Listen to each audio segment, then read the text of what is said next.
Empezamos ya.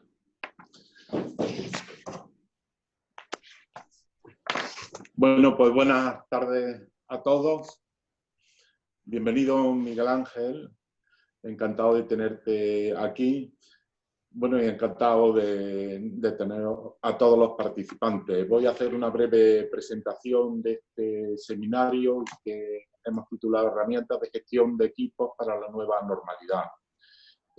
Bueno, pues tenemos el placer de contar con Miguel Ángel Luque Manosalva, que es una persona con una amplia experiencia en formación y en impartición de este tipo de seminarios. Él es cofundador de la Escuela Europea de Empresas, donde realiza las funciones de director del área de gestión de talento y desarrollo de las personas.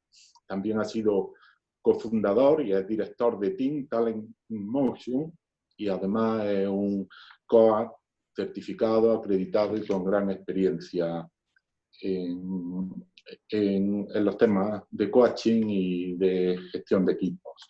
El objetivo, pues, es analizar estos escenarios tan difíciles que han venido a raíz de la pandemia de COVID-19, pues analizarle en todo tipo de organizaciones y ver las herramientas que tenemos para gestionar de una manera eficaz pues los equipos, y también ver esta situación que puede ser que se repita y tener una serie de herramientas que nos permitan mejorar la gestión empresarial. Yo quisiera agradecer este seminario que está organizando el programa CEA Más Empresas de la Confederación de Empresarios de Andalucía. Estos seminarios se producen o se realizan en las 8 capitales de Andalucía. Están teniendo un éxito importante, cuentan con el patrocinio de la Consejería de Economía, Conocimiento, Empresa y Universidad. Quisiera también decirle, bueno, la duración sería en torno a 45 o 50 minutos de la exposición de Miguel Ángel. Una vez que termine la exposición, lanzaremos una encuesta para que realicen la valoración de la jornada, que nos permitirá, pues, tomar sus apreciaciones para futuras actividades, y posteriormente pasaremos a una serie de preguntas que, si tienen a bien, las realizan por el apartado de preguntas y respuestas del chat. Hay otro apartado que es también para saludos y comentarios, pero si gestionan las preguntas por el apartado de preguntas y respuestas, será mucho más fácil que tengamos una contestación eficaz. Y ya, sin nada más que contar, pues tiene la palabra Miguel Ángel Luque. Muchas gracias, Miguel Ángel. Muy bien, muchas gracias, Joaquín, por tus palabras. Voy a compartir rápidamente la presentación. Espero, no sé si se ve, creo que sí, ¿verdad? Sí, sí, se ve. Ok. Pues nada, en primer lugar, agradecer a CECO, a CEA, la posibilidad que nos da la escuela de estar hoy aquí dirigiéndonos a esta tan ilustre audiencia. La escuela es un proyecto que se configuró hace unos meses, aunque tenemos un bagaje ya de todos los componentes de la organización desde hace muchísimo tiempo, aproximadamente, en mi caso desde el año 2008, en el caso del resto de componentes, pues prácticamente del año 2000. O sea, un bagaje en el tema de la capacitación y la formación importante. Y bueno, creo que este webinar viene al hilo y al caso, porque realmente el propósito de la escuela es trabajar con ese recurso que necesitamos tanto las organizaciones, que es el talento. Necesitamos que el 100% del talento que está en las organizaciones esté trabajando precisamente para ofrecer la mejor versión, para que las personas actúen de una manera confiada, que se inspiren de alguna forma en dar todo lo que tienen, porque realmente los tiempos, la situación, el contexto es un contexto muy, muy exigente. Hacemos muchísimas cosas. Se las pongo ahí, pero bueno, en cualquier caso,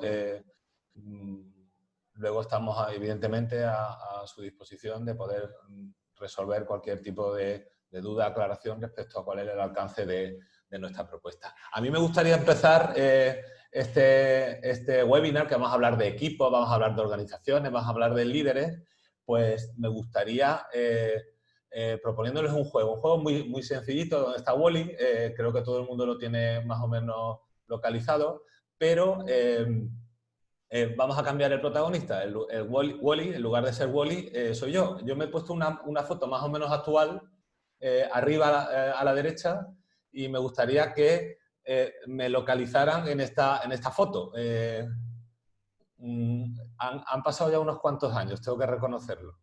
Pero bueno, les voy dando pistas. Esto es año 1989, Campeonato de Europa que jugamos en España, selección juvenil, y siguiendo la tradición en aquellos tiempos de las selecciones nacionales, caímos en cuartos de final, nos apeó Yugoslavia de la lucha por las medallas. Entonces, créanme que hablar de frustración y de que las cosas no salgan es algo que tengo muy interiorizado desde que era muy joven, 16 años ahí. Siguiente, esta es un poco más fácil porque es un poco más actual. ¿Dónde está Wall-E? ¿Sí? Alguno dirá, ¿puede ser el de la esquina de izquierda? No, bueno, no. Es más o menos está en el otro, situado en otro lado. Este es de los 16 a los 20, estuve jugando en el Juventud de Badalona. Esta es una foto que se echó en el año 1991. Y bueno, finalmente conseguimos el campeonato. Y ya el último Wall-E es... Esta es más apegada a la tierra y creo que también más fácil. Me localizan ahí, en la parte inferior derecha, por mi parte, la izquierda la suya. Y bueno, este es el primer y único partido que jugó la selección andaluza contra la selección croata. Si a alguien de la audiencia le gusta el baloncesto, igual reconocerán también a la persona que está a la izquierda, es Dražan Petrović, en mi opinión, junto con Pau Gasol, el mejor jugador de la historia del baloncesto en Europa, y además con una anécdota desagradable. Este partido se jugó en el año 94, en mayo del 94, un mes después Croacia venía de jugar un torneo preolímpico y Dražan Petrović pidió al entrenador que volver a Croacia vía autopista, vía coche, porque su novia y una amiga habían ido a visitarle. Desgraciadamente, en ese trayecto chocó con un camión que estaba mal aparcado y desgraciadamente falleció. ¿Qué quiero decirle con todo esto? Pues que vamos a hablar de equipos y vamos a hablar de equipos y todo lo que tiene que ver con la gestión de equipos. Y créanme, insisto, he vivido en muchísimos tipos y formas de equipos y todos son diferentes, pero todos comparten una serie de características. En concreto, dos especialistas en la materia, John Katzenbach y el señor Douglas Smith, hace mucho tiempo enunciaron este concepto de definición de equipo. Y esta definición de equipo tiene que ver con un conjunto reducido de personas que tienen un propósito común, que tienen roles complementarios, que tienen una serie de metas de desempeño particulares o colectivas y sobre todo y fundamentalmente que comparten un grado de responsabilidad dentro del equipo. La primera pregunta que os trasladaría, si me permiten tutearles, es ¿qué características quiero tener yo por formar parte de este equipo? En mi organización, ¿qué características, qué rasgos me gustaría ver en él? Y la siguiente pregunta que me tengo que hacer es ¿cuál será ese rasgo que yo quiero aportar? ¿Cuál va a ser mi aportación? ¿Cuál va a ser mi legado dentro de ese equipo? Porque es muy importante saber y conocer si merece la pena formar parte del equipo del que yo formo parte, del que voy a estar durante muchísimo tiempo y, ¿por qué no?, del que también lidero. Y hay que poner en contexto toda la formación de equipos y tiene que ver con estos momentos tan absolutamente trágicos que estamos viviendo. Posiblemente la peor crisis así lo calificó hace unos días el gobernador de Banco de España, la peor crisis en tiempos de paz que hemos vivido. Yo diría que es la mayor crisis de la historia moderna. Hemos sufrido una serie de pérdidas, estamos en un foro empresarial, pérdidas de empresas, pérdidas de empleo, pérdidas a nivel personal. Es decir, literalmente se ha llevado por delante la cultura de la sociedad, pero también la cultura de las empresas. La cultura de las empresas está formada por muchísimos conceptos. Están la misión, la visión, los valores, las reglas, los ritos, cómo hacemos las cosas de una determinada manera. Y todo esto ha venido a condicionarlo. Ha arrasado y de alguna forma nos estamos recuperando. Y nos estamos recuperando en una situación donde el grado de incertidumbre también es altísimo. Y claro, la pregunta no es tanto qué es lo que nos ha pasado, que creo que lo tenemos claro, sino la pregunta es qué nos va a pasar. Y claro, preparando este webinar, digo, bueno, voy a ver qué es lo que dicen los medios de comunicación. He hecho una rápida traslación de algunos de los titulares que dice que traslada la prensa. Y bueno, el Banco de España empeoró las previsiones y podíamos caer más de un 15%. Las previsiones durante la pandemia era una caída del 10%. Si hay un rebrote nos vamos a ir presumiblemente al 15%. Seguramente manejéis datos muy certeros en esta materia. El presidente de los gestores de España, para mí una figura muy relevante y destacada. ¿Por qué? De su opinión me refiero, porque los gestores están en el centro de todos los procesos que tienen que ver tanto de gestión administrativa, de relación con la administración, estoy hablando de fiscalidad, estoy hablando de economía, estoy hablando de transacción de vehículos en el caso de los gestores que se dedican a eso. Y el titular es demoledor. En octubre será el mes de los impagos y en noviembre pediremos el rescate a Europa. Bueno, lo pediremos en noviembre, pero ya lo estamos trabajando, como bien sabemos, también por los titulares de prensa. El siguiente titular, me quedan solamente dos más, ya no le voy a aburrir con esto, pero creo que es importante saber qué es lo que nos vamos a encontrar. Y es 2 años estimativamente para poder superar la crisis. Y creo que algo, y este último titular creo que tiene que ver también algo que estamos viviendo, y es que yo he estado esta mañana tomándome un café, yo veo cierta actividad, soy bastante optimista respecto a lo que pueda pasar, pero de pronto nos podemos a pensar, y es verdad que hay una prórroga de ERTES, estamos esperando el turismo, el impacto que tiene la economía turística, sobre todo en nuestra comunidad, pero bueno, hay muchas incertidumbres, ¿no? Y creo que realmente en los meses de octubre, noviembre, nos vamos a encontrar con una realidad que vamos a tener que manejar. El propósito un poco de este webinar es tomar conciencia de una serie de pistas que nos pueden ayudar precisamente a manejar esa situación que va a ser realmente hostil, va a ser realmente difícil. Y ante eso, como va a ocurrir, no podemos rebelarnos. Lo único que tenemos que hacer es integrarla dentro de nuestro día a día y gestionarla de la mejor manera posible.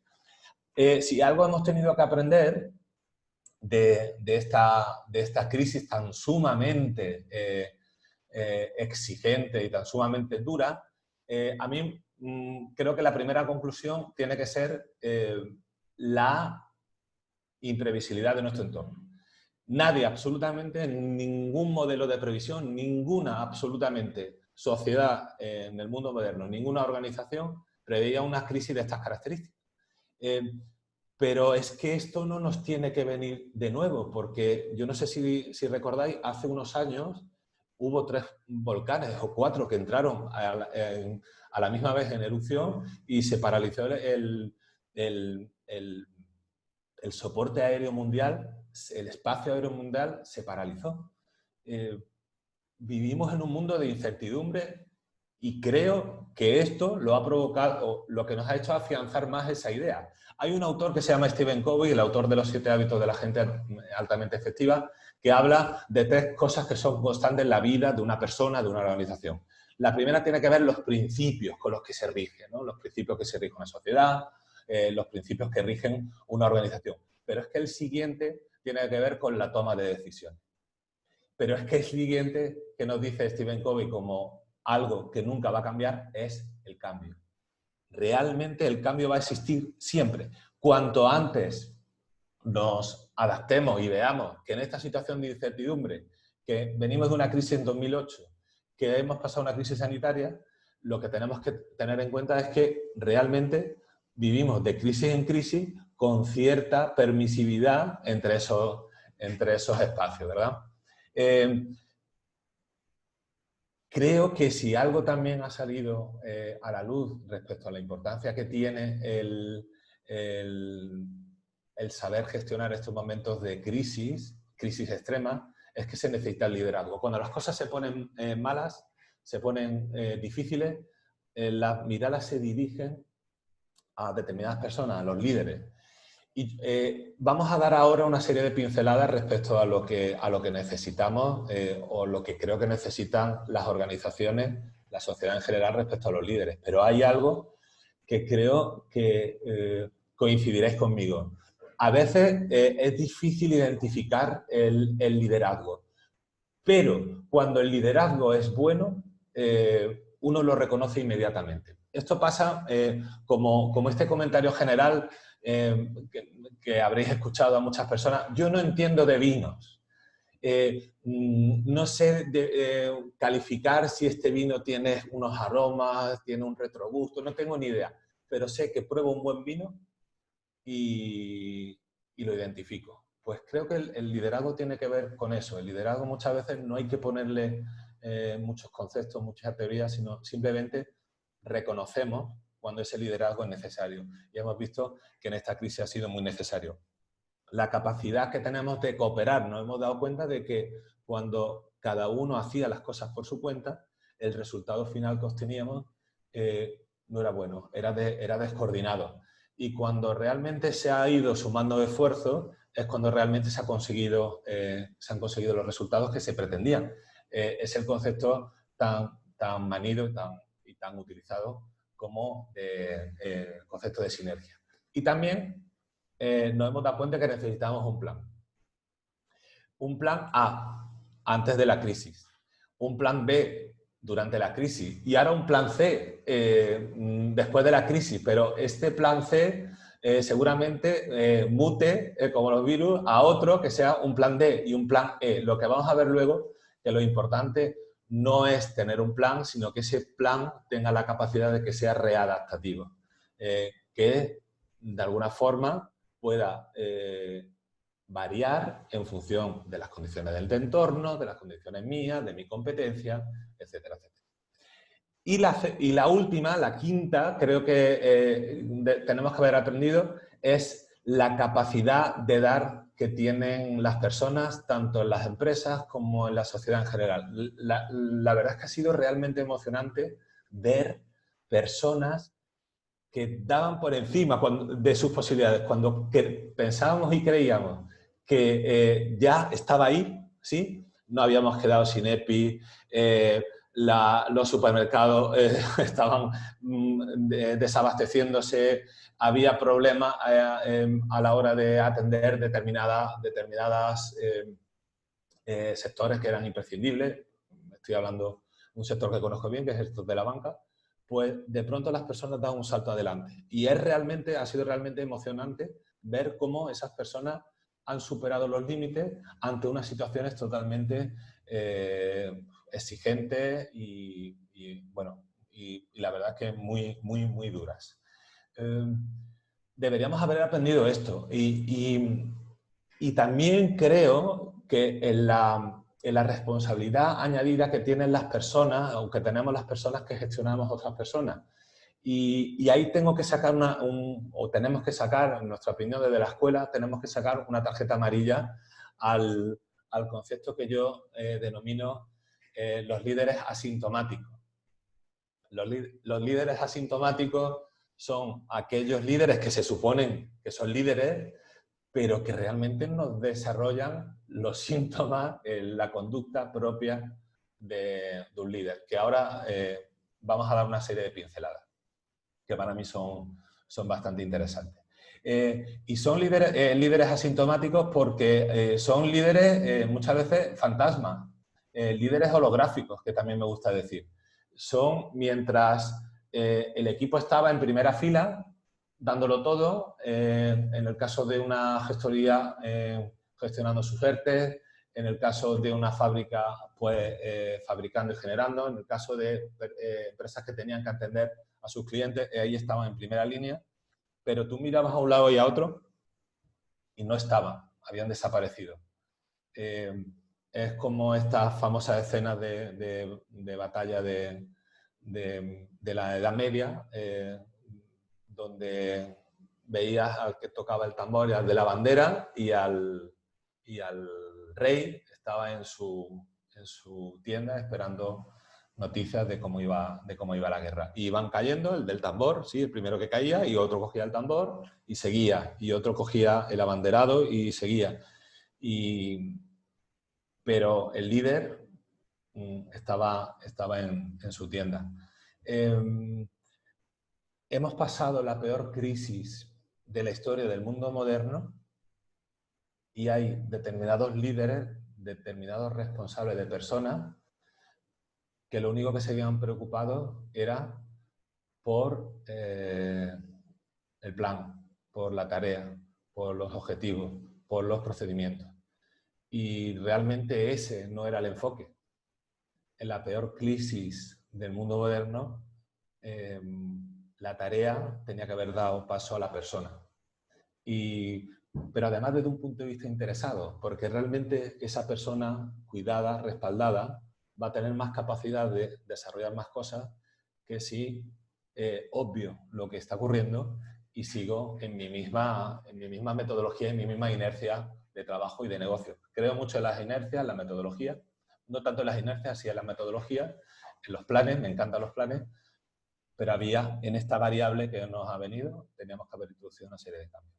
Y también cómo se nos ha parecido, como de forma prácticamente sorpresiva, el modelo de teletrabajo, empezar a trabajar y colaborar desde casa. Y claro, estos líderes asintomáticos han dicho, ay, es que se van a su casa, no los voy a controlar, entonces automáticamente estas personas se van a escaquear, van a dejar de realizar sus funciones. Cuando realmente lo que nos estamos dando cuenta, y ahora hay cada vez más corriente, de lo que hay que hacer es regular precisamente, regular el teletrabajo, porque yo no sé vosotros, pero yo he estado el domingo contestando a las 11 de correo y haciendo determinadas propuestas y proyectos.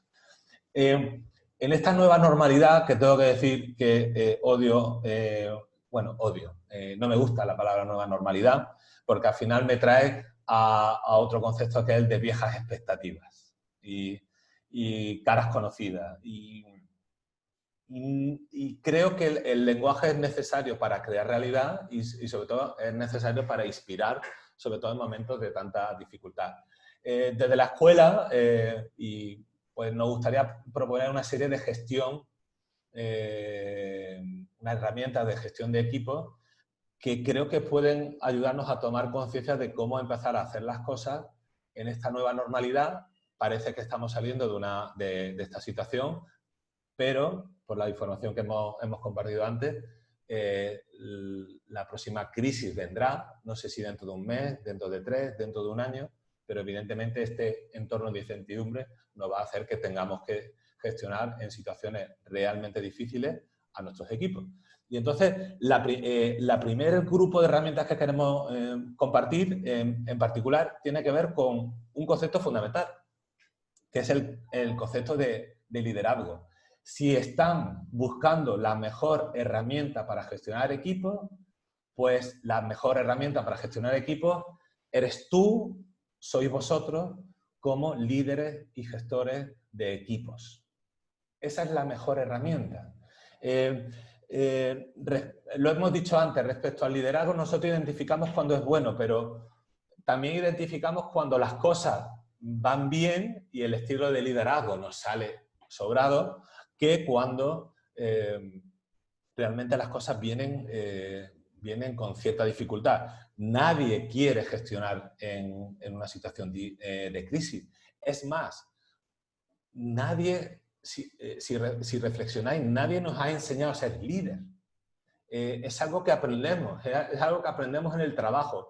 Podemos tener una serie de habilidades naturales, pero el liderazgo se aprende. Se aprende de referentes, y tengo que decir que no siempre tenemos los mejores referentes. Hay algunos que son magníficos, pero no siempre en las organizaciones tenemos los mejores referentes. Y otros tendemos a negar o a suavizar lo que está ocurriendo.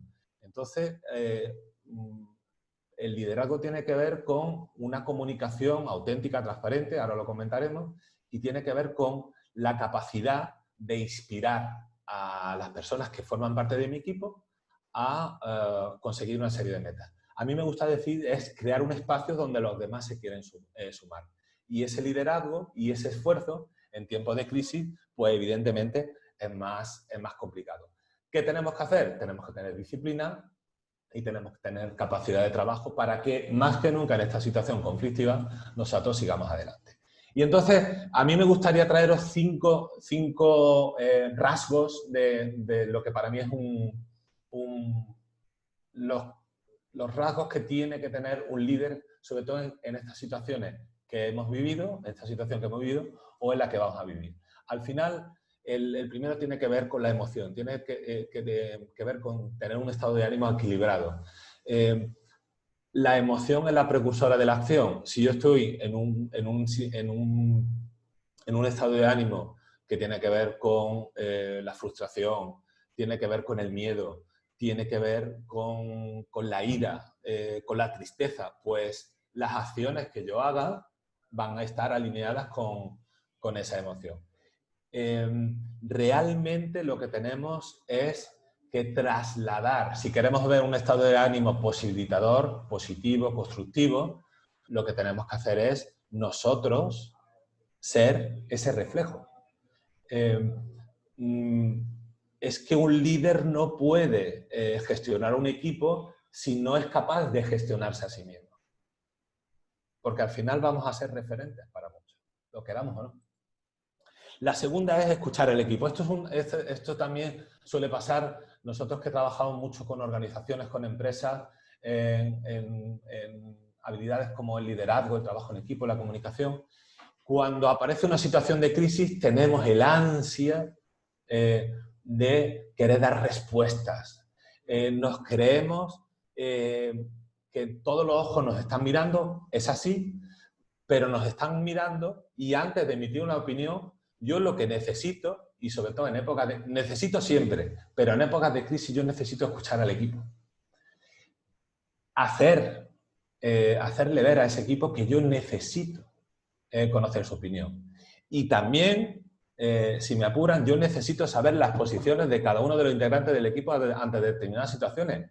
¿Por qué? Porque ellos mismos ya se están posicionando. Y escuchar al equipo, hacer participar al equipo, en definitiva lo que crea es compromiso. La participación genera compromiso. Y el dar una prescripción a algo sin haber conocido el diagnóstico, pues cuanto menos es aventurado. Entonces, el líder, sobre todo en épocas tan sumamente complicadas como las que hemos vivido y vamos a vivir, necesita escuchar al equipo. Y necesita comunicar de forma auténtica. Comunicar de forma auténtica tiene que ver con que no tiene que impostar, que no tiene que fingir, que no tiene que dar recovecos respecto a darle vueltas a una situación. Tiene que ser directo. Tiene que ser transparente. Tiene que ser auténtico. Esas son las características de la autenticidad. Y las formas no se negocian. A mí me gusta decir que las formas las formas son el nuevo fondo. Muchas veces hemos dicho, no, hay que ir al fondo y las formas son accesorias. No, las formas son importantísimas. El respeto, la consideración, para nosotros desde la escuela es algo que va a provocar un impacto muy positivo en que los equipos asuman mejor esas noticias que no siempre van a ser buenas. ¿Por qué? Porque la siguiente característica que no podemos obviar es que en una organización la clave es la toma de decisiones. La toma de decisiones, aunque esas decisiones sean desagradables. Evitar tomar una decisión nos puede acarrear un problema, sobre todo de supervivencia de la organización en el medio y en el largo plazo. Hay una frase de Francisco Cambó, un político de principios del siglo XX, que dice: hay dos formas de alcanzar el desastre. Dos formas. La primera es pedir lo imposible. Y la segunda es retrasar lo inevitable. Tengo que tomar decisiones. Es más, en estos momentos, cuando hay organizaciones que dan saltos cualitativos, reestructuran, reordenan, adelgazan determinadas estructuras para posibilitar su supervivencia y, sobre todo, posibilitar el buen posicionamiento en el medio y en el largo plazo. Yo sí diría que esa toma de decisiones tiene que hacerse desde un punto de vista empático, teniendo en cuenta la decisión que voy a comunicar y a la persona, al grupo de personas que voy a tener enfrente. Y si me apuran y con un sentido muy bien intencionado del término, tomar decisiones con compasión, con esa forma de afrontar las situaciones desde un punto de vista humano y personal. Creo que nunca está de más. Y la quinta característica que yo creo que tiene que desarrollar un líder, y recuerdo, la mejor herramienta para gestionar el equipo eres tú mismo como líder, es la credibilidad. La credibilidad se obtiene desde tres puntos de vista. El primero es ser un experto en aquello que estás hablando. Si no eres un experto, tienes que tener un conocimiento relevante de aquello que define tu organización. No simplemente puedes ser un interlocutor con un conocimiento más o menos bueno de la naturaleza a lo que se dedica tu organización. Tienes que tener un conocimiento experto o relevante. Tienes que también ser, la credibilidad se obtiene dando ejemplos. Dar ejemplo para mí es la mejor vía para ofrecer liderazgo. El mejor liderazgo se da con el ejemplo. Si tú quieres compromiso a tu equipo, demuestra compromiso. Si tú quieres que tu equipo se comunique bien, comunica bien. Todos los ojos nos van a estar mirando, lo hemos dicho antes, todas las miradas van hacia nosotros y nosotros tenemos de alguna forma que garantizar ese ejemplo. Y sobre todo, y en la tercera, la credibilidad se obtiene con un propósito de mejora continua en todo lo que estás haciendo. Si tú realmente crees en tus posibilidades, crees en las posibilidades de tu equipo, tu obligación es estar continuamente alineado y posicionado con esa mejora continua. Porque os voy a decir una cosa, como líderes, como personas que gestionamos otras personas, si en esta época que acabamos de pasar, que estamos pasando, no has conseguido llegar al corazón de los integrantes de tu equipo, al corazón de los integrantes de tu organización, has perdido una oportunidad magnífica. ¿Por qué? Porque precisamente en esta época es cuando esos corazones, esa emotividad estaba más receptiva. Y como dice Tom Peters, famoso gurú del management, del liderazgo y del trabajo en equipo, en general de todas las soft skills que podemos hablar, autor del libro En busca de la excelencia, etcétera, etcétera,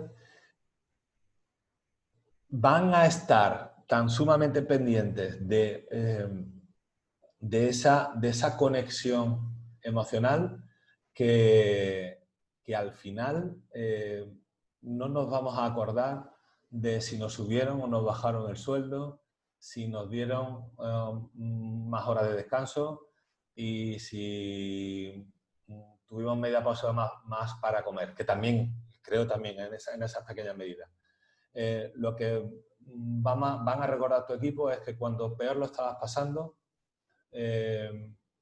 no preguntaste cuánto vas a vender, sino preguntaste cómo está tu familia. Me he enterado que tu madre está mala, ¿cómo está? Es ese, llegar a ese corazón y además, si me permite, de un punto de vista maquiavélico, también hasta nos interesa. ¿Por qué? Porque dentro de un tiempo, cuando esta nueva normalidad se asiente y pidamos un esfuerzo extra a las personas de nuestra organización, ¿qué creéis que estarán? ¿Con quién creéis que estarán? ¿Con el que no aparecía por la empresa, por el que solamente le mandaba mails para decirle qué es lo que vas a hacer mañana, o con la persona que realmente estuvo cercana, le preguntaba, era empática? Yo creo que si no lo hemos hecho, hemos perdido una buena oportunidad, pero a buen seguro que a partir de esta reflexión ya empezaremos por lo menos a acercarnos a ese corazón, a esa emotividad. Segundo banco de herramientas que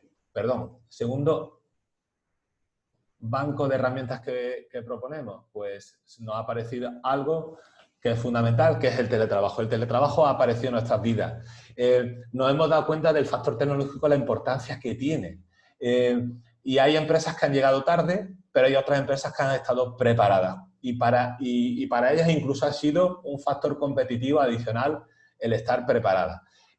¿Cómo afecta esto al teletrabajo? Pues mirad, os traigo un reciente estudio que ha hecho la Harvard Business Review referente al tema de cómo impacta el teletrabajo. El teletrabajo lo que hace es impactar de forma negativa, pero sobre todo impacta de forma negativa la motivación si no lo elijo. Es curioso.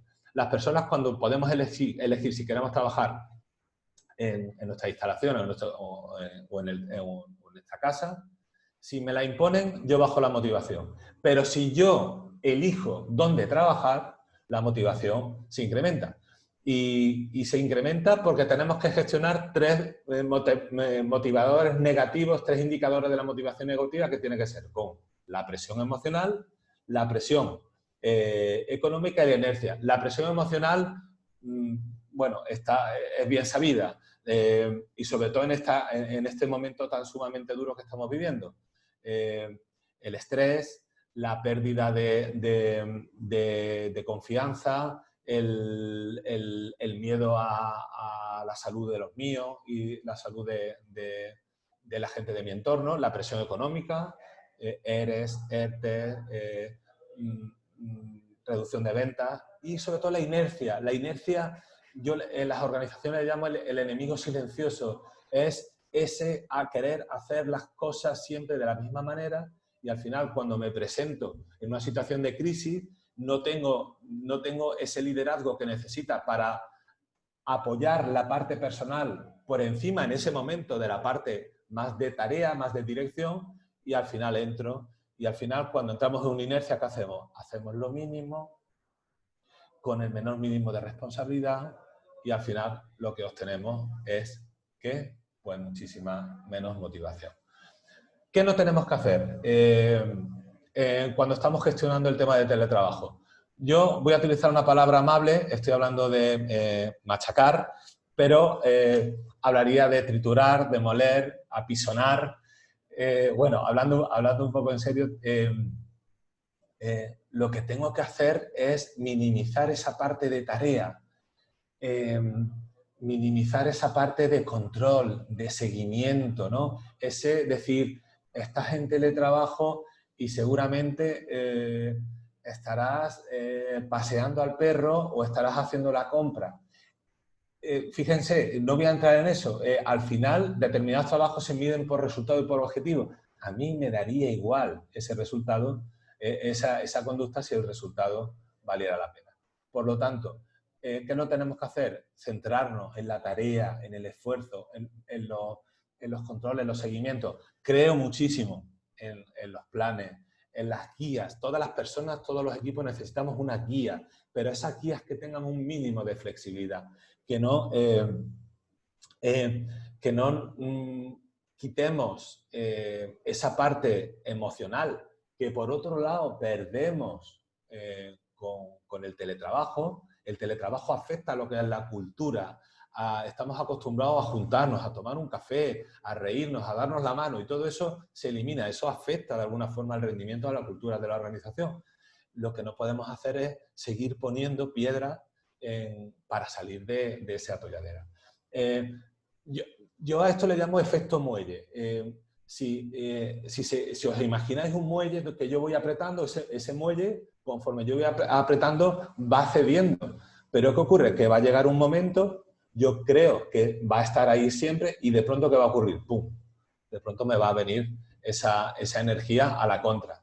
Ojo con la exigencia, el exceso de control, el exceso de planificación. ¿Por qué? Porque ese muelle nos puede rebotar. ¿Qué es lo que tenemos que hacer? Pues tenemos, yo diría 3 cosas fundamentalmente. Primera es desafiar a mi equipo. Estamos en una situación que tenemos que cambiar el chip, hacerlos jugar, hacerlos experimentar.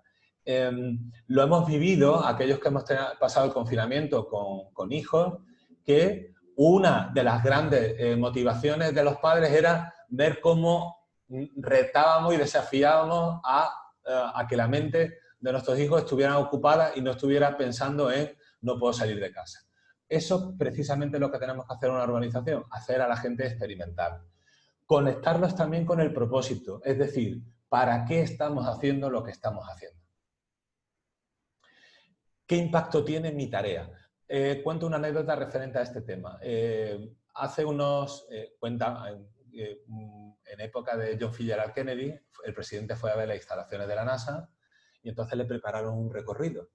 Y cuando estaba recorriendo el recorrido, pues de pronto se pasó digamos, lo que era el circuito oficial y se metió por otro camino que ellos iban a visitar, pero no justo en ese momento. Y estaba un hombre con la mopa ultimando que por ahí iba a pasar el presidente y tenía que estar impecable.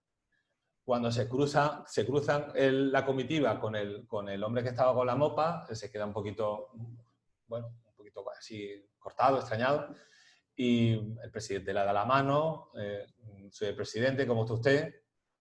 Muchas gracias por su visita, señor presidente. Y le pregunta a Kennedy, ¿usted qué hace aquí en la NASA?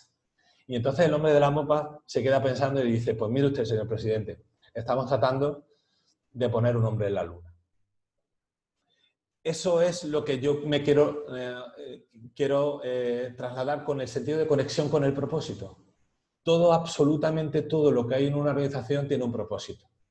Y las personas que desarrollan una tarea, desde que se encarga de mantener las instalaciones hasta el CEO de la organización, que se encarga de hacer los grandes planes y desarrollos estratégicos, es igual de importante porque todos se conectan con su propósito.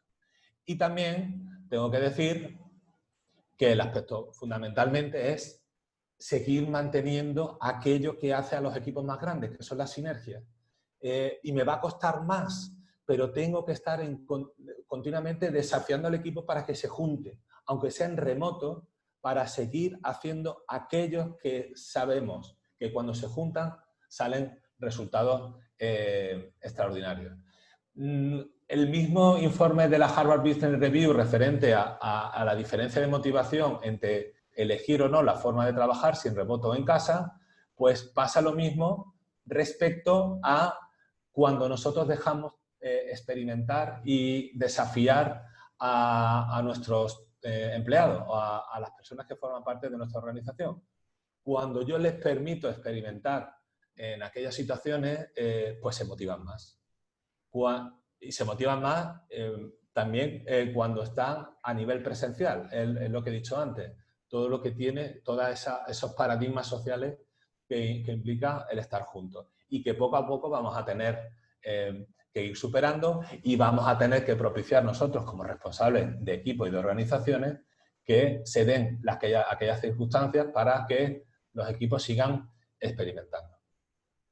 tiene que ver también con aportar soluciones en el tema de teletrabajo y muy específicas. La primera que yo diría es hacerle ver a tu equipo que le importas. Cuando tú estás en una situación de cierta tensión por la situación, por la crisis, en este contexto de tanta incertidumbre, de nueva normalidad, yo tengo que crear un círculo de confianza. Tengo que hacerles ver a las personas de mi equipo que me importa. ¿Cómo lo hagas? Me da igual. Si tienes que pasar estadísticas, si tienes una herramienta de gestión de recursos humanos que te permite pulsar la opinión, me da igual. Tu equipo, si tienes que hacer llamadas individuales, si tienes que hacer pequeñas reuniones, me da igual. Tu equipo tiene que conocer que realmente le importas como líder. Y a partir de ahí nos permitimos hacerle una propuesta de lo que sería una rutina semanal en modo teletrabajo o en modo esta nueva normalidad, donde va a coexistir muchísimo tanto la parte presencial como la parte virtual. La clave, el rendimiento adaptativo. No tener un plan y decir, este es mi plan, pase lo que pase, sino que lo vaya readaptando en función de qué. En función de las necesidades que tenga como organización, en función del contexto económico, social donde me mueva, en función de lo que haga la competencia. ¿Sí? No hacer un plan y no mirar, sino hacer un plan y estar continuamente chequeando de forma interna y de forma externa. ¿Qué proponemos? Proponemos una reunión el lunes donde se hable de tareas, sí, pero se hable también de tema personal, cómo estáis, cómo ha ido este fin de semana y, por cierto, respecto a la semana pasada, ¿qué aprendimos? ¿Qué conseguimos? ¿Qué podemos plantear en esta semana? ¿Cuál va a ser tu aportación a esta semana referente al tema de los objetivos, referente al tema de los resultados? ¿Con quién te vas a aliar para generar más y mejores resultados? Eso en una reunión lunes. A partir de ahí, de martes y jueves, tener reuniones, pero no grandes reuniones rutinarias con la inercia, enemigo silencioso, ya lo he dicho, el asesino silencioso de la organización.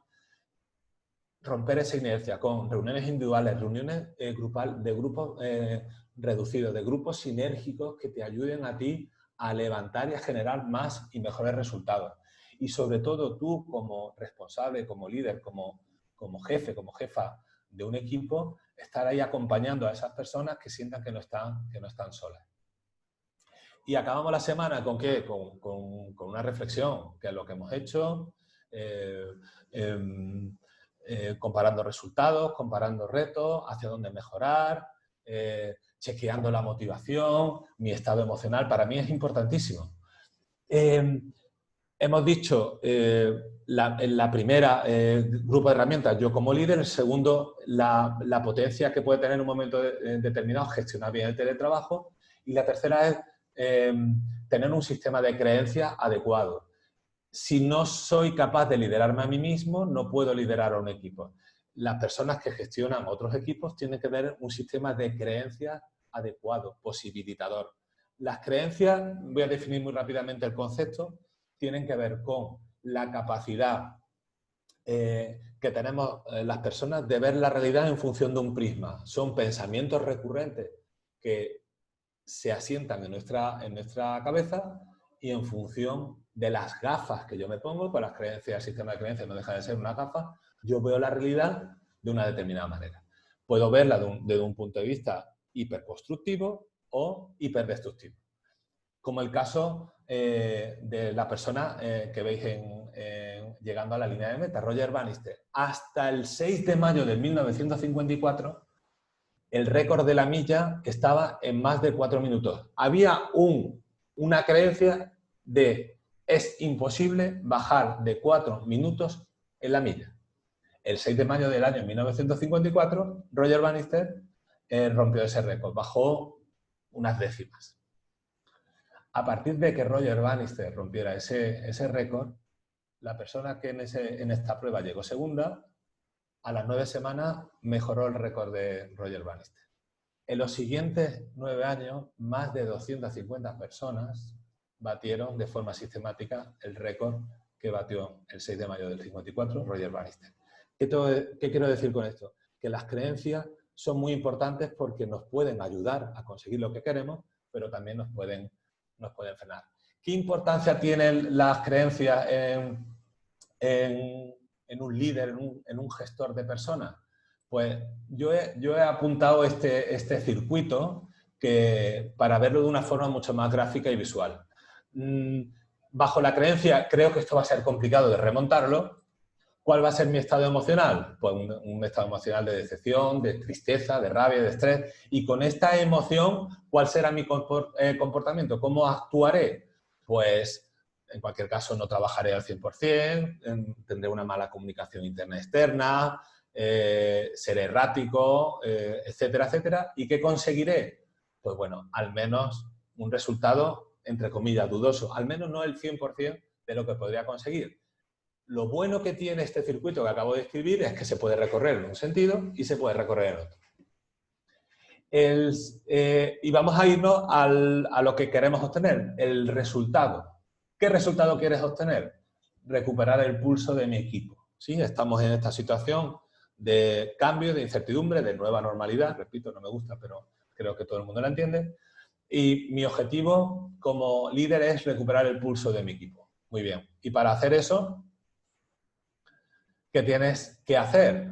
Pues trabajar más que nunca, comunicarme de forma efectiva, tener disciplina, desarrollar la estrategia de liderazgo que hemos dicho anteriormente, la comunicación auténtica, saber escuchar, tener un equilibrio, ser referente, ser auténtico, muy bien.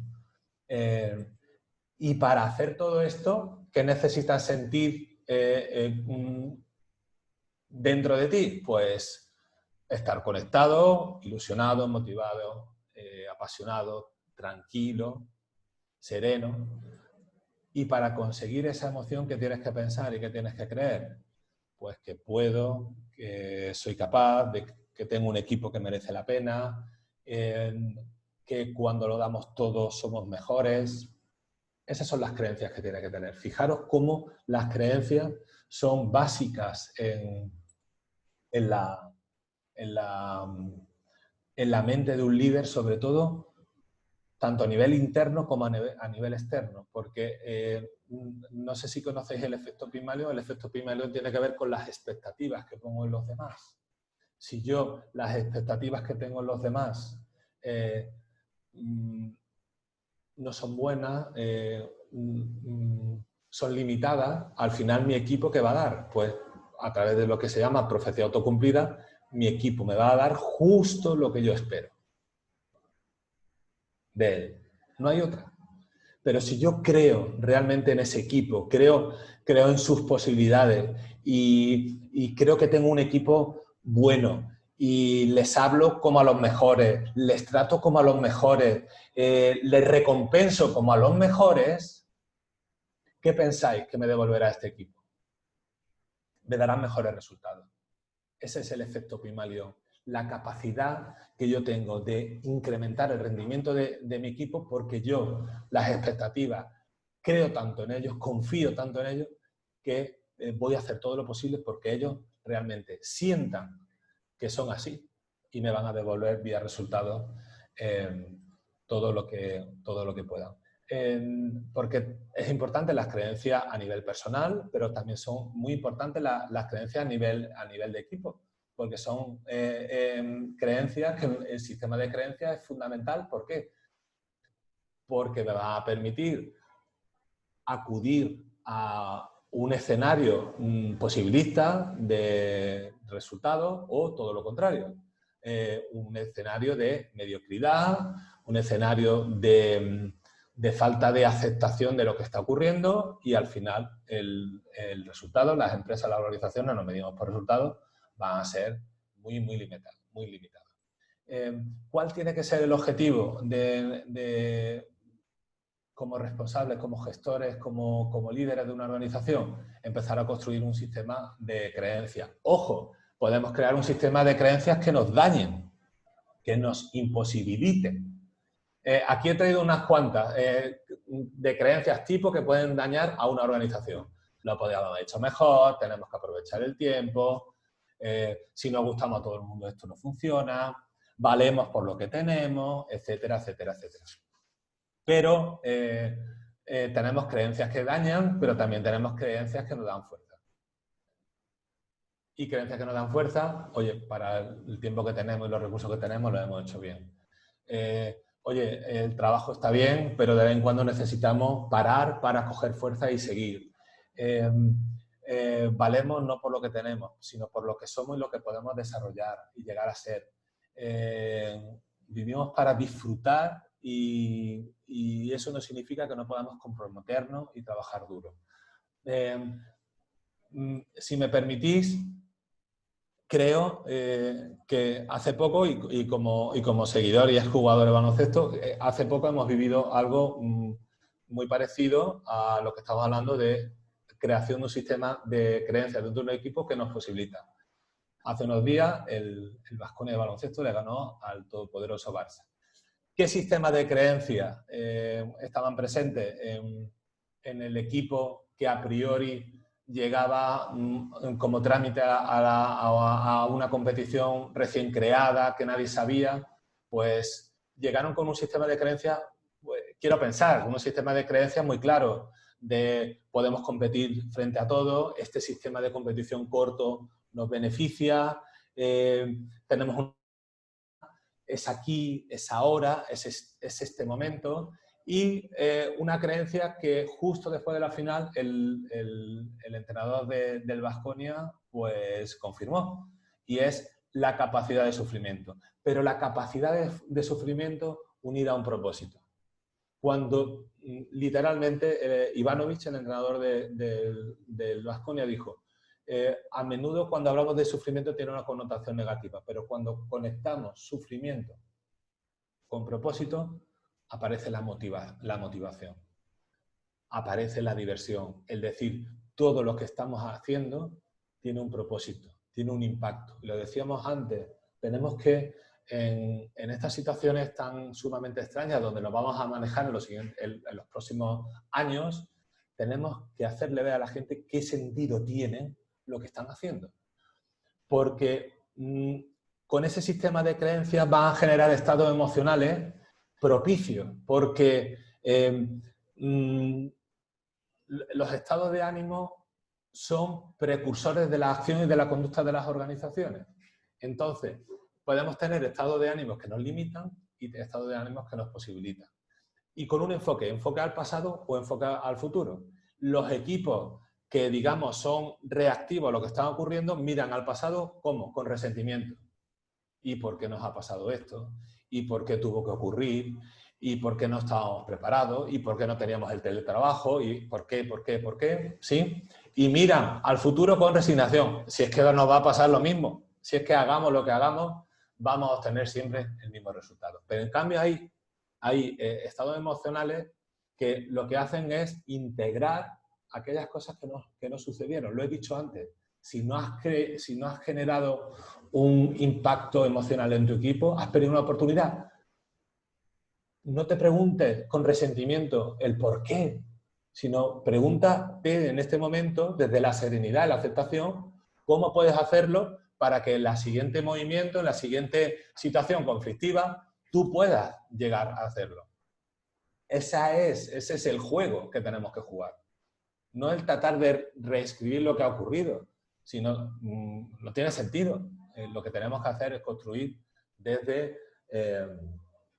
la serenidad, desde la aceptación, para tener motivación. ¿Cómo trabajamos los estados de ánimo? Pues, bueno, creo que no es el momento para dar un taller de gestión emocional en los equipos, pero sí empezar a ayudar y empezar a que haya el debate dentro de las organizaciones de la importancia de manejar las emociones. Las emociones como individuo y las emociones a nivel colectivo. Tratar de apaciguar, de equilibrar, de conectarnos con nuestro propósito, ¿no? Con el por qué somos equipos, por qué creamos esta organización. El abanderar ese estar aquí ahora en este momento y ese enfoque no en el porqué de las cosas, sino en el para qué. Ver la intención positiva que tienen las emociones. Las emociones es un avisador. los estados de ánimo nos dicen, he trabajado con equipos donde un año eran absolutamente geniales y otro año eran absolutamente pésimos, el mismo equipo. Lo que cambió fue el estado de ánimo, las mismas personas, el mismo talento, la misma capacidad. ¿Cómo podemos empezar a manejar esa emoción, ese avisador que es el sentimiento de la emoción para empezar a trabajarlo y alinearlo con nuestros fines? El diálogo interno, que tiene que ver con las creencias que hemos dicho antes, que cómo nos tratamos a nosotros mismos como personas, cómo nos tratamos a nosotros mismos como equipo. Os sorprenderíais el concepto que tienen algunos equipos, algunos integrantes de equipo, algunos equipos sobre ellos mismos. Con ese diálogo interno es imposible desarrollar una estrategia ganadora. La importancia de decidir. En los momentos de decisión es cuando una persona, una organización, conforma su destino. Las decisiones tienen que ser rápidas, valientes, hay que tomarlas, no hay que postergarlas. Pensamos que aquello que no se decide, el tiempo lo arreglará. El tiempo no arregla nada. Me gusta decir que el tiempo todo lo pudre. Y por último, pues confiar. Confiar en lo que somos, en que es posible, que tenemos la capacidad, que tenemos un sistema de creencias que nos posibilita y que el mundo pertenece a aquellos que saben contarse la historia que necesitan en un momento determinado. No es lo que ocurre, es la historia que nos contamos respecto a lo que nos está pasando. Y ya para finalizar, pues hacer un poco de resumen de que realmente vienen tiempos durísimos, hemos pasado tiempos sumamente estresantes y van a venir otros, no podemos elegirlos, los tenemos que gestionar y va a llover muchísimo y lo que tenemos que aprender es no a resguardarnos, no a confinarnos, que también cuando las autoridades nos lo digan no nos queda otra cosa, pero sí tener la capacidad de empezar a gestionar en estos tiempos tan complicados. Realmente el valor no lo vamos a obtener en manejando y gestionando equipos en momentos fáciles, sino realmente cuando tenemos que dar ese plus es cuando las cosas se pongan complicadas. Así que muchas gracias por estar ahí y ahora, como ha dicho antes Joaquín, pues, bueno, vamos a abrir un turno de preguntas para quien quiera preguntar, pues estoy encantado de dar mi visión. Vale, pues muchas gracias, Miguel Ángel. Pues efectivamente ha habido algunas preguntas. Felicitarte por la charla, muy motivadora. Y además para los que les gusta el deporte con muchas referencias deportivas, que yo creo que en las situaciones difíciles pues son metáforas o comparaciones interesantes. Hablando de motivación, una de las preguntas, bueno, como decimos, vamos a lanzar a la encuesta. Os ruego que la contestéis porque nos sirve para futuras actuaciones.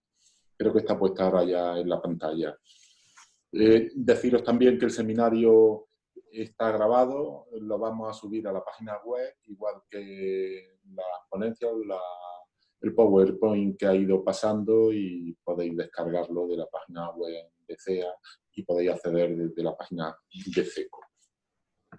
Y luego le daremos difusión también en redes sociales.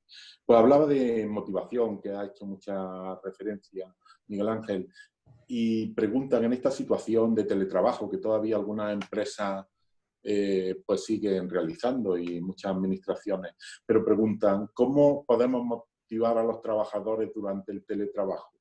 Sí, bueno, lo he comentado antes, el tema es, tenemos que ser lo suficientemente innovadores y creativos para que esas personas sientan que no están aisladas en su casa, sino que realmente propiciar esa involucración, ese compromiso, pues básicamente con un esfuerzo extra de comunicación. Un esfuerzo extra de comunicación sobre todo a nivel individual, sobre todo a la hora de generar grupos reducidos de personas que se junten, que sepamos que cuando, a mí me gusta decir que cuando se juntan, se alían, surge cosas extraordinarias, cosas muy buenas. Entonces, claro, aquí la labor está en el jefe, está en el líder, está en preguntar y escuchar, en decirle qué se os ocurre, equipo, qué se os ocurre para que sigamos manteniendo esa motivación tan necesaria para darle supervivencia a nuestro proyecto común. Que esa parte, yo cuando hablaba de equipos y características de lo que es un equipo, hay una parte y es un grupo reducido de personas con un propósito, con unas metas de desempeño y con una autorresponsabilidad compartida. A las personas que gestionamos personas no nos echemos toda la responsabilidad, sino vamos a preguntar, vamos a hacer que participen y desde la participación las personas se van, entre comillas, a retratar en lo que ellos opinan. O sea, no te voy a decir a ti lo que tienes que pensar. Tú estás pensando, perfecto. ¿Cuál es tu opinión sobre esto? Está aquí, es una declaración. A partir de ahí tengo que estar controlando. Pero el esfuerzo tiene que ser un esfuerzo sobre todo de escuchar, de preguntar y de ser creativo a la hora de establecer soluciones. Vale, pues muchas gracias. Hay otra pregunta que también nos hacen y dicen pues, que en este periodo desde marzo, ¿no? Desde mediados de marzo, el 14 de marzo creo, y durante estos meses que han pasado, ¿qué hábitos se pueden haber adquirido por los líderes y por los equipos que tengan unos efectos positivos y algunos de los que deberíamos desechar? Bueno, yo creo que la importancia de las personas yo creo que ha estado. He sido antes bastante crítico con lo que se refiere a los líderes asintomáticos. Los líderes asintomáticos que realmente el título de líder está en la tarjeta, porque realmente tu conducta no denota que haya realmente un liderazgo detrás. Lo que sí nos hemos dado cuenta es la importancia del factor humano en una situación tan sumamente dramática como la que hemos visto. No se trataba de preguntar qué vas a hacer hoy, sino cómo estás, cómo te sientes, cómo ves la situación. Oye, ¿cómo podíamos ayudar a este compañero, a esta compañera que está más de bajón, está en una situación un poquito más de depresión? Se trataba de eso. Yo creo que los líderes han aprovechado realmente para generar todavía más compromiso e involucración a través de ese sacar el máximo a la comunicación. ¿Qué conductas negativas? Pues no saber leer el partido, si me permito otra vez el símil deportivo. No podemos gestionar un equipo, no podemos medir el impacto que tiene el teletrabajo en una situación tan sumamente grave como la que hemos vivido. O sea, tú mides la efectividad del teletrabajo cuando realmente no haya un confinamiento. Entonces ahí podrás tomar una decisión acorde así, cómo retocar, cómo redactar la medida del teletrabajo, qué características tiene que tener en el caso concreto de tu organización. Pero es que no le pides a alguien en teletrabajo que llame a clientes si los clientes están en el hospital o un cliente está acompañando a un familiar porque no sabe lo que le está pasando. Entonces, yo ahí diría que hemos hecho bien el tomar conciencia de la importancia del factor humano, recursos humanos en positivo, y la otra, como aspecto negativo, es no saber leer las circunstancias que estaban envolviendo al equipo y que, ojo, son particulares para cada organización. Cada organización, lo he dicho antes, tiene su cultura. Y bueno, eso es un poco lo que hacemos en la escuela, de alguna forma reconocer esa cultura y en función de esa cultura, pues establecer ese plan de actuación que para una empresa que se dedica a vender ladrillos, pues no tiene nada que ver con una que se dedica, o una organización como la vuestra, que se dedica a acompañar a las organizaciones y estar bien asesoradas y hacer una buena representación de las mismas. Gracias, Miguel Ángel. Y ahora una última pregunta y nos piden que recomendara algunas buenas decisiones para los líderes empresariales en estos momentos? Muy bien. La primera voy a barrer un poco para casa y es que nunca dejen de seguir formándose en adquirir competencias que tengan que ver para, evidentemente, para el desarrollo eficiente de su puesto de trabajo, competencias técnicas, pero también las tan ahora utilizadas, las soft skills, las habilidades blandas que tienen que ver con desarrollar competencias de liderazgo, de inteligencia emocional, de la mejora de la comunicación, mejora en la toma de decisiones, todo, es decir, un equipo tiene que ver que su líder tiene un compromiso continuo por querer ser mejor, porque eso lo va a percibir y el equipo, y si tú a las personas le vas a decir tenemos que formarnos, lo que no puede, tenemos que capacitarlos, lo que no puede ocurrir es precisamente que el líder esté totalmente ajeno a ese desarrollo. Y por último siempre tener en cuenta que vivimos en un entorno de incertidumbre, pero en un entorno tecnológico. Todo lo que podamos invertir en tecnología, aunque pensemos que estamos sobredimensionando, la realidad en un momento determinado nos va a poner en una tesitura que vamos a decir, menos mal que invertimos en este factor tecnológico clave junto con el personal en el devenir de una organización. Pues muchas gracias, Miguel Ángel.